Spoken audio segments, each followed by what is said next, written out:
What's up, Banditos? Welcome to the first build video I have for Season 2 and 2.0. This one's special. It's a sniper build, and we got a few of them in this video. We're going to go through them all. I have something for everybody, and I'm super excited to share everything with you. But before we do, let me show you what this build can do. I want to call your attention to the red damage numbers.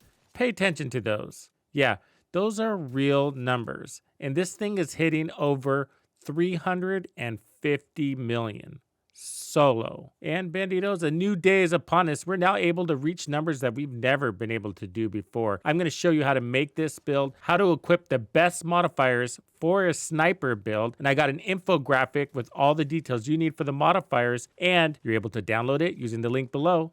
Let's get into this.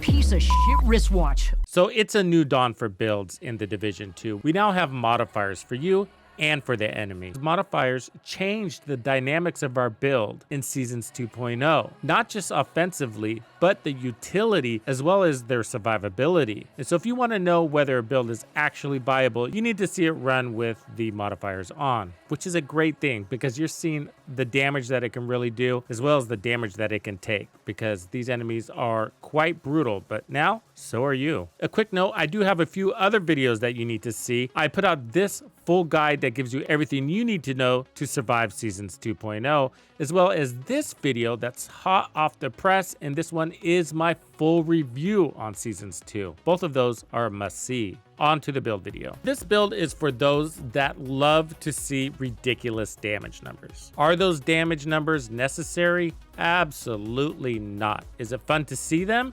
Yes, and if you enjoy seeing those big numbers, then this over-the-top ridiculous damage build is just for you. And if you're not looking for that crazy damage, hang on, because I got builds for you too. This might look like a glass cannon, and it basically is by definition, but because snipers play from cover and do so well at picking off enemies at range, including the tankiest of targets, sort of not. You're taking a little bit of damage here and there, but even the weakest fixer drone will recover you before you really get into dangerous territory. That being said, you don't need to run this all red if you don't want to, so use this as your template and then customize it from here based on the survivability you would like.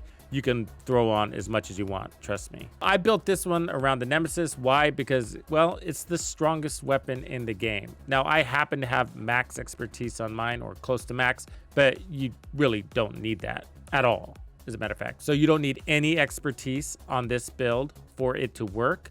And then I have damage to targets out of cover on mine. I do recommend that. Damage to armor as a substitute. The Nemesis is kind of tricky because once you get your first kill off with Headhunter, you don't need to hold down the charge all the way. So your muscle memory kind of takes over once you get used to the weapon, but aim for partial charges after your first shot to snipe faster. And with this build, sniping fast is key because of the modifiers. Let's get through the build as fast as possible so we can jump into what I know you want to see, which are the modifiers, which is making those numbers as crazy as they are. Sharpshooter specialization, that's going to give you more headshot damage and a little better handling and target acquisition. I'm running 3 pieces of Hotshot. 4 pieces of Hotshot is fine for this build, but for tippity top damage, I like pairing it with the Sawyer's knee pads. By standing still, you're gonna stack damage up to 30% increased total weapon damage. So that's pretty cool, but truthfully, I move a lot. These aren't the best for me in my play style, but if you're looking for top tier damage, just stay still. Hotshot's important because we're looking for that weapon handling that's going to help you land more shots, increase your reloads, that kind of stuff. So we got 30% marksman, 30% handling, and then 30% headshot damage.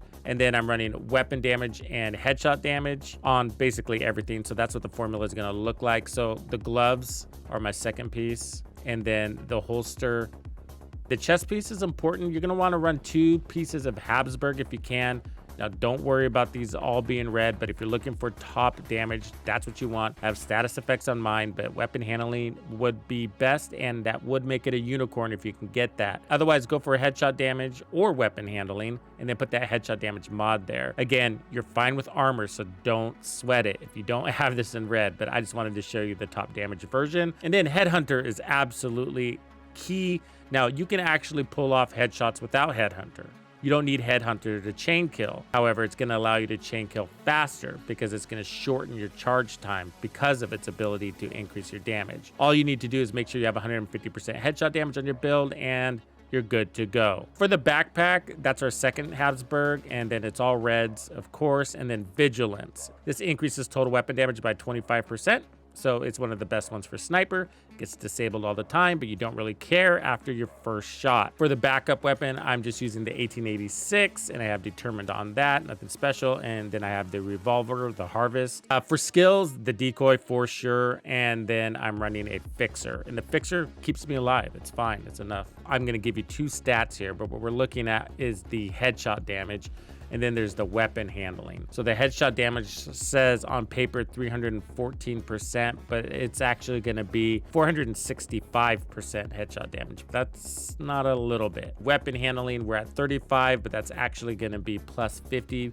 And so we're actually going to be at 85% weapon handling, which is crazy. Not all of the time, but some of the time. And then we're also going to get a 20% increase in reload speed. So this is all modifier stuff that I'm talking about here. And now let's go into modifiers. I'm gonna stray away from using this right now, but I just want to show you this is how you access modifiers. So you have the global modifier called point blank, and then you have active, and then you have passive modifiers. But I'm gonna go to the document because one of the things that I have found and what I'm trying to do is simplify this because there's so many extra words here or the way they phrase things. It is really cumbersome and hard to understand. So what I did is create this document to simplify everything. I've narrowed it into only what counts or what you're going to be trying to activate or what matters, because there's a lot of things that get overridden based on your modifiers. This is going to help simplify things. So this is the best snipers mod kit and what I recommend for you. So the global modifier is fixed. So just by activating the modifier, this is going to be on. There's nothing you need to do there, but you need to know you have it. So any target that's over 25 meters is going to be considered long range. And with point blank,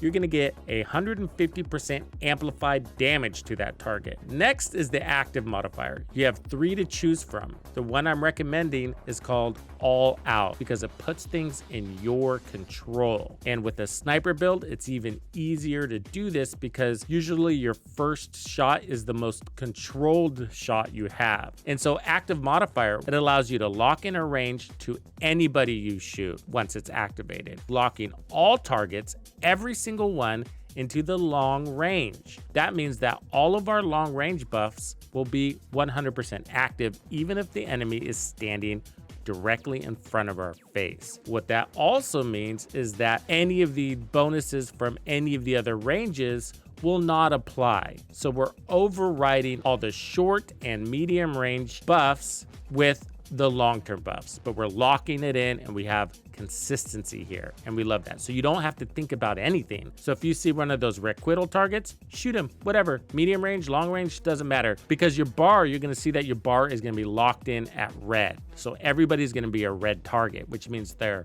long range, even if they're standing medium range distance. And so requital is really dangerous because that's the one where you can accidentally kill yourself. Well, with this locked in, it doesn't matter because they're going to be considered at long range, which is a safe distance to shoot a requital target. And you're one tapping them anyways, so you're not building stacks. That's that. So not all of the active modifiers give you a damage buff, but All Out does. It's one of them. It's sort of interesting and kind of confusing on how it works. When it's activated, first of all, you have 10 seconds to eliminate an enemy. My recommendation is to not activate it until you actually have your shot lined up and you're about to pull the trigger. Because sometimes they start freaking out and they start tucking and rolling and running around or whatever. And if you miss your window of opportunity, you gotta wait for the full cooldown. So the cooldown on this is 50 seconds. I have the details on the left there. And not all these details are actually in the description. So I learned some of these details through testing. So once you have your target in your sights, you're gonna activate your active modifier by pressing your button. For me, it's the up button on my controller. And then I have 10 seconds to eliminate that target. So I'm gonna pick a target in the red zone. You are too. You're gonna take him out, and now that locks it in. And the lock-in rate, it doesn't say this in the description, but it turns out to be 50 seconds, 5-0. Everybody will be red for 50 seconds, and each kill will extend 2.5% of 50 seconds. And it turns out you can extend this up to an additional 50 seconds. So that's 100% increase in time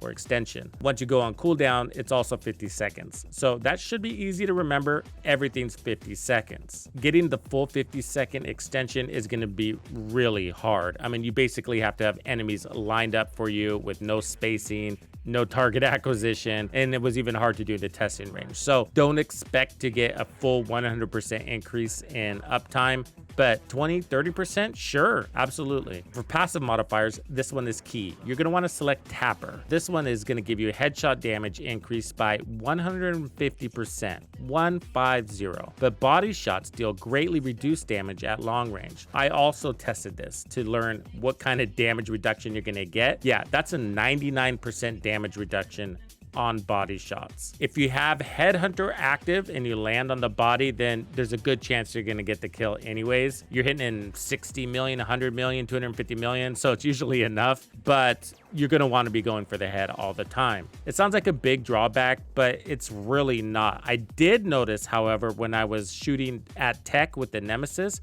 that I was doing horrible damage against tech because they consider that a body shot when you shoot at tech. So there's a way to bypass that neg, and we're going to get into that. And then you're going to go for drawback. So weapon handling is increased by 50% of headshot damage when a target is inside 15 meters. That's the short range buff drawback, and that's why it's in that blue color. The reason why I selected this is because you don't have to do anything. You don't have to kill anybody. You don't have to crit. You don't have to do anything. It's just when there's a target standing inside 15 meters of you. When you have all out, your active modifier engaged, then drawback isn't going to happen because you've eliminated the possibility of short range buffs or even debuffs. Everybody's going to be considered long range. On a control point, you're probably going to hit that cooldown at least once, if not twice, sometimes 3 times. That's when drawback is going to kick in. And that weapon handling is ridiculous. You want to see what it looks like? Okay, watch my reload speed. So let me shoot. Here it is again. Let me switch to my rifle because this is manual reload. It's just because I have one enemy standing inside 15 meters. That's all it takes to activate that. So that's going to be there when you're on that cooldown. And it's awesome because it sucks to be stuck in a reload when you have an enemy pressing you. And also it's great to have 50% more weapon handling so that you can land that critical shot on the head when you have a rusher in your face. Finally, the third passive modifier is going to be persistence. So this is a multi-zone modifier. Because we're locking in all out our active modifier, and that's going to turn everybody into a red, it's the long range buff that's going to matter here. So you're going to lock in 20% reload speed for 5 seconds when killing a target over 25 meters, and all of your targets, even if they're standing in front of your face, are going to be considered over 25 meters. So this is locked in, Tapper's locked in, and 150% amplified damage from point blank is also locked in, and then you're getting that 5% damage stacking up to 300%. And that combination is how I'm able to get ridiculous numbers when running this build. Now I'm gonna make a quick change for those that love to hit extremely hard, but just want a tad bit more survivability and utility. And so all I'm gonna do is change a single piece. So I'm gonna put on a 4th piece of Hotshot. That's going to also give me an increase in damage. So we're gonna get an increase on the next headshot by 20%. We're gonna get 10% armor or bonus armor on kill, up to a max of 50%. The 3rd consecutive headshot will refill the magazine, and from that point forward, you're going to get all of your buffs. So if you're a crack shot with your Nemesis, this is a great setup. So this is 324% headshot damage before the modifiers. So add 150 to that. So that's basically 475%. And so what I'm showing you here is gameplay footage of me running the 4-piece Hotshot and the Nemesis and some of the damage numbers it puts out in the field, I get as high as 280, and I catch a 280 on crit. Otherwise, we clear 200 million plenty of times. Again, these are all vanity numbers. 25 million is awesome, really, because you can take out one of those heavy gunners with a single shot doing that. And I'm gonna quickly splash up the damage numbers here so you know what figures you can aim for depending on what you would like to do with your build. For a solo player, I always found that it's really efficient to build just around that heroic elite because that's who we encounter the most in the open world. So that's only 10 million, which sounds like a lot, but it's pretty easy to get there with a sniper build. And now we're hitting at 300 and something million. So, you know, if you're looking for something more interesting, well, I got you covered. So this one's actually gonna bring a ton more survivability. And I decided just to balance it out, but the reality is you can go all blue cores here and all weapon handling and all blue mods, and you're still gonna be one-shotting everything. The big change is you're going to be running the White Death, which is now back on top. It's the king. It's got its throne back. It's the best sniper. Plus, it's got an amazing headshot damage stat, a perfect one at 137%. And then we got 15% marksman rifle damage to targets out of cover. I got 17% expertise on mine, but you don't need that at all. I recommend the digital scope. The 8X is also great. And then if you're going to run and gun, which I also do with this, then the reflex sight got a buff. It's now 12% weapon handling, which is pretty cool. Go for the reload speed here.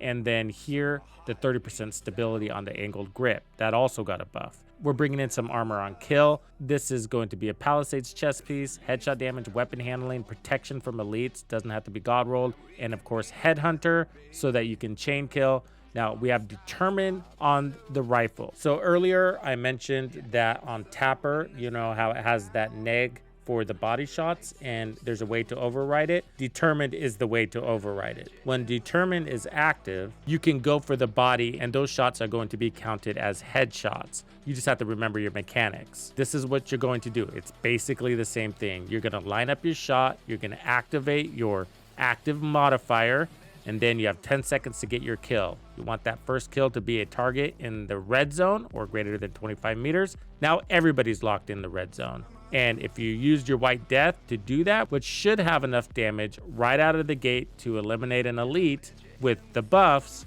now you have Determined active and you can shoot everybody in the body at any range. And you're gonna have your 150% headshot damage coming off of Tapper.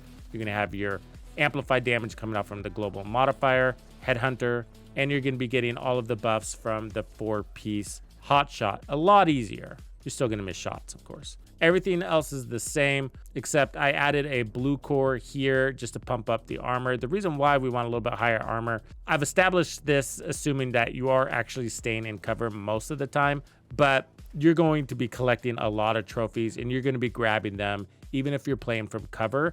And this is going to give you 30% weapon damage that they can't take away from you, like vigilance when you take damage, which is nice, but that's not why we're running it. We're really running it for the 10% bonus armor on kill, but moreover, it's the 3% armor regen and the skill efficiency that's going to give you stronger heals to your drone, as well as more duration to your decoy, which is going to keep the status effects off your back. And the armor regen is a way to counter status effects like burn. So you're going to get tick damage or damage over time.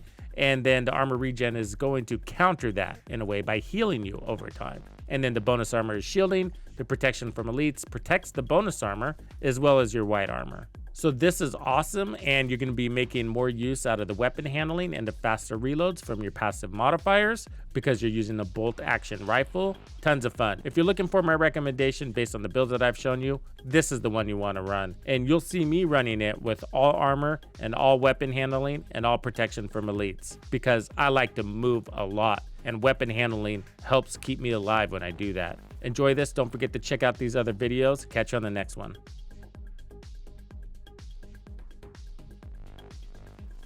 Thank you for hanging out with me today. My name is Tuxedo Bandido. That's Tito Bandido. What's crack-a-lackin'? This was another episode of The Division 2. If you found this video helpful, subscribe, like, and turn on notifications to ensure you don't miss out on the fantastic experiences waiting for you in The Division 2. And if you like builds like this, check out the recommended build video I have here for you. If you have anything you want to see covered, be sure to let me know in the comments below. And thank you to all the channel members and donors who make everything possible. Tux Nation wouldn't be without you. When you buy a game from Ubisoft, enter the creator code Tuxedo Bandido to support the channel. Easy peasy. Now maybe this cheapskate can afford to sign me up for that dating app I've had my eyes on.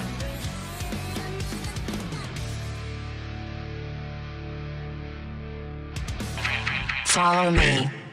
I get it.